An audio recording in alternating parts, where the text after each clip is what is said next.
While working the night shift at a hotel in Dublin, a guest called the front desk in a full-blown panic. My power adapter isn't working and your electricity is broken. It's a fire hazard.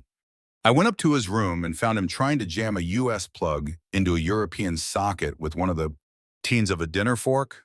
He genuinely thought more force was the solution and that our outlets were just a weird decorative shape. I had to carefully explain how electricity plugs and not using metal utensils and sockets worked. A man walked into the pub I work at in Ireland and declared, "All right, I'm here for the real Irish experience." I asked what he'd like. He said, "Give me a pint of your greenest beer and a bowl of Lucky Charms. And if you see a leprechaun, tell him I've got a bone to pick with him about that pot of gold." It was the middle of April. He thought we were just hiding the St. Patrick's Day stuff. I was bartending in a small, traditional pub in the Scottish Highlands. An American tourist ordered a Guinness. I poured it perfectly and set it before him. He took a sip, made a face, and said, "Whoa, that's way too warm. Your fridge must be broken." I explained that it's served at cellar temperature, not ice cold. He scoffed. "That's just a cheap excuse. Can you just put some ice cubes in it for me?" The entire pub filled with grizzled locals went dead silent and just stared at him. I was working in a traditional kilt maker shop in Edinburgh. A woman came in and asked, "Do you sell kilts and pants form?" I was confused and asked, "You mean tartan trousers?" She shook her head impatiently. "No, like a kilt with the pleats and the sporran and everything, but with legs sewn in for modesty. It's a great Scottish invention. You guys should really think about it." I'd buy one. In a famous bookstore in England, an American tourist picked up a beautiful leather-bound copy of Shakespeare's Hamlet. He took it to the clerk and asked, "Excuse me, do you have this in the original American version? I find the British English really hard to follow. All these thees and thous are so confusing. I wish they'd just translate it into normal English for the rest of us." "Excuse me? We're looking for the Eiffel Tower." I was in London at the time, standing near Buckingham Palace. I politely informed the American couple that the Eiffel Tower was in Paris, France. The husband looked at his wife, not with embarrassment, but with triumph. "See, Brenda, I told you Europe was small, but not this small." He then turned back to me, completely serious, and asked, "So, can we get there on the tube? Is it on the Central Line?" In a pub in London, I overheard an American tourist trying to pay his bill. He looked at the total, then at the bartender and said, "Okay, so how much is that in real money?" "Like in dollars." The bartender politely replied, "Well, the exchange rate is about 1.25. So the tourist interrupted him. No, I don't want to do math. Just tell me the price in a real currency. Why don't you guys just use dollars? It would make everything so much easier for everyone." I overheard a conversation between two American college students at the Louvre standing before the Mona Lisa. "It's so much smaller than on my phone screen," one said, genuinely disappointed. "Seriously," the other replied. "And why is she behind glass? It totally ruins the vibe for a selfie. They should make a bigger high-definition version like an IMAX Mona Lisa. People would pay extra for that. This is just low-res." They took a blurry picture and immediately walked away to find the gift shop. At a five-star restaurant in Paris, an American tourist flagged down the waiter. "Excuse me, do you have any ranch dressing?" The waiter, a consummate professional, replied, "Problem. Pardon, monsieur." The tourist repeated slowly, "Ranch dressing for my salad or maybe some ketchup for my steak frites." The waiter looked as if he had been physically wounded. He took a breath and whispered, "No, we do not have the ranch." I was a tour guide at the Roman Forum. A woman on my tour wearing a "Texas is bigger than France" t-shirt raised her hand. She asked with complete sincerity, if the Romans were so smart, why did they build all their ruins so far from the airport? It's really inconvenient for tourists. I started to explain the concept of historical timelines, but she cut me off. "No, I get that it's old, but they should have planned better. In Dallas, we build our stadiums right off the highway. It's just good planning. Her husband nodded sagely beside her.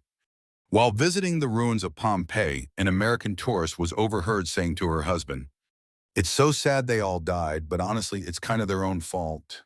Why would you build a city right next to a volcano? That's just bad real estate planning." In America, the zoning commission would never approve this. They should have sued that volcano into oblivion. I worked at a car rental agency at the Rome airport. An American family came to pick up their Fiat, and the father immediately started getting read in. The face, "The steering wheel is on the wrong side," he yelled. I calmly explained that in Italy, we drive on the right side of the road. "So the wheel is on the left." He pointed a finger at me and said, "Don't you lie to me. I've seen the Italian job.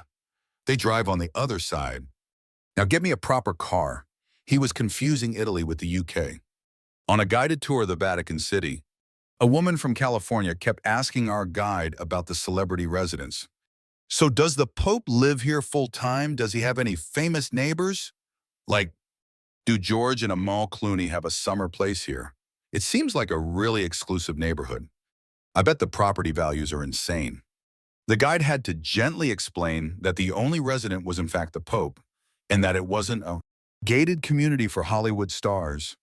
In a historic cafe in Vienna, Austria, an American loudly complained to the waiter, "Excuse me, I ordered a Wiener Schnitzel and you brought me this piece of veal. I wanted a hot dog." "A wiener, it's right there in the name." Is this some kind of fancy tourist scam where you overcharge for a hot dog and don't even bring the right thing? He then demanded to see a manager to get a real wiener with ketchup. At the Acropolis in Greece, a young American was complaining loudly to his father, "Dad, this is so boring. It's just a bunch of broken rocks. Why can't they just rebuild it all to look new like they do at Disneyland? At least there the castles have princesses and decent churros. This place is a total ripoff. There isn't even a gift shop at the top." A tourist on a safari in Tanzania pointed at a magnificent herd of zebras and asked the guide, "Are those natural? Or do you guys have to paint the stripes on them every morning? It seems like a lot of work. But the effect is really cool, very photogenic. Do you have to tranquilize them first?" The guide just stared into the savannah, contemplating all his life choices. My friend is a tour guide in Egypt. He had an American tourist who, while standing in front of the Great Pyramid of Giza, asked, "This is amazing, but where are all the hieroglyphics with the aliens I saw on the History Channel? That aliens built these. Are you hiding the alien stuff from the regular tours? Is that in the VIP package? I'll pay extra to see the spaceship landing pad."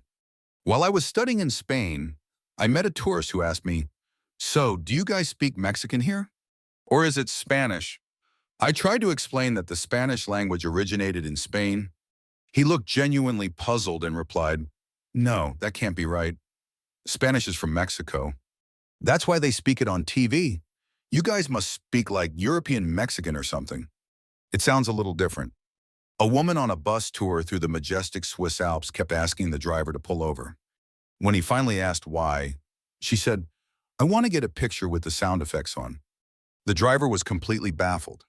She elaborated, "You know the yodeling? Can you turn on the yodeling for the mountains? It's not very authentic without it." I thought that was included in the tour package. She thought yodeling was a pre-recorded track played over loudspeakers for tourists. At the Blue Lagoon in Iceland, an American tourist flagged down a staff member. "Excuse me, can you turn the heat down in this section? It's a little too hot for me." Feels like a lawsuit waiting to happen. The staff member politely explained that the heat is geothermal coming from the Earth's volcanic activity. The tourist replied, "Well, can't you just call the manager of the volcano and have them adjust the thermostat?" A tourist at the Berlin Wall Memorial asked the guide, "So, which side was the good side? And which was the bad side? And why didn't the people on the bad side just climb over? It doesn't even look that tall." He then patted the concrete section and said, "I bet a good Texas boy with a running start could hop that thing easy. No problem." While visiting the Anne Frank house in Amsterdam, the mood was very somber. That is until I overheard an American teenager whisper loudly to her mom, "This is so sad." But like if they had just had smartphones back then, she could have just called an Uber and gotten out of there. Her mother nodded thoughtfully and added, and she could have posted her story on Instagram to raise awareness. She would have gotten so many followers. I was in a specialty coffee shop in Amsterdam. An American tourist looked at the menu with a confused expression and asked the barista, "Do you have any non-Dutch coffee? I'm not a big fan of foreign food." The Dutch barista looked at him, deadpan, and replied in perfect English, "Sir, coffee beans are not native to the Netherlands. All coffee is foreign." The tourist just sighed and ordered a hot chocolate. On a tour of the Great Wall of China, a man asked our guide, "So, how many miles long is it?" The guide replied, "It's over 21,000 kilometers." The man looked annoyed. "I don't do kilometers. That's fake math.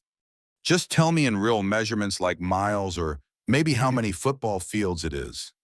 Why do you guys have to make everything so complicated?" In America, we keep it simple. Miles, feet, inches, easy. I watched this happen at a train station in Tokyo. An American was getting increasingly angry at a ticket machine, smacking the side of it. He flagged down a station employee and said, "Your machine is broken. It won't take my money, and I'm going to miss my train." He was holding a handful of crumpled US dollar bills and trying to shove them into the coin slot, which was clearly marked for yen only. A tourist in a high-end ramen shop in Kyoto was getting visibly frustrated, poaching clumsily at his noodles with chopsticks. He finally slammed them down and called the waiter over. "Look, I've been trying to eat this for 10 minutes. Can you please get me a fork? I don't understand why you guys insist on using these sticks. It's a very inefficient food delivery system. We perfected this with the fork centuries ago." The waiter just bowed deeply and brought him a fork without a word. I was working at a hotel in New Zealand when a guest from the US called the front desk to ask for directions to Mordor. He was dead serious. He had a map from the movie and was trying to match it to a real road map. "I see Mount Ruapehu here, but where's the best place to park to get a good view of Mount Doom? And are the tours for avoiding the orcs self-guided?" I was working at a visitor center in Sydney, Australia. An American tourist came to the desk with a map and a frown. "Okay, I've been walking around the city all morning and haven't seen a single kangaroo. What time do you let them out? Is there a schedule or a specific park they're released into? We have a flight this afternoon, and I'd hate to miss the official running of the kangaroos." A tourist in Banff National Park in Canada asked a park ranger, "At what elevation do the deer turn into moose? We've seen a lot of deer down here, but I really want to see a moose before we go back to the States. Do we need to hike up higher for them to evolve?" The ranger just took off his hat, wiped his brow, and took a very long, deep breath before answering. My cousin was a ski instructor in Whistler, Canada. He had a client from Florida who was on his skis for the first time. After falling a few times, the man asked, "Is this snow organic? It feels really different from the snow at the Disney World water parks. Theirs is much softer. You should really look into whatever brand they're using. It seems much safer for beginners." He was completely serious, believing all snow was artificially made. I was on a boat tour in the Galapagos Islands. An American tourist asked the naturalist guide, "Why are all the animals here so weird looking? Don't you have any normal animals like squirrels or pigeons? It's like everything here is some kind of failed science experiment. It's a little creepy, to be honest." The guide just stared at him, then pointed at a marine iguana and continued his lecture on evolution. In a bustling market in Marrakesh, Morocco, a young American woman was haggling for a lamp. She turned to her boyfriend and said very loudly, "Oh my God, I bet this is the one from Aladdin. Ask him if a genie comes with it." Like, for real. The vendor, who spoke perfect English, just sighed wearily and said, "For you, madam, the genie is extra, very expensive genie. He has a college degree." On a flight to Rome, the American man next to me pressed the call button. When the flight attendant arrived, he asked if she could pop up to the cockpit and asked the pilot to swing by the Leaning Tower of Pisa on the way in. I just want to get a quick aerial shot for my Instagram, he explained. I have over 2,000 followers, so it's good publicity for your airline.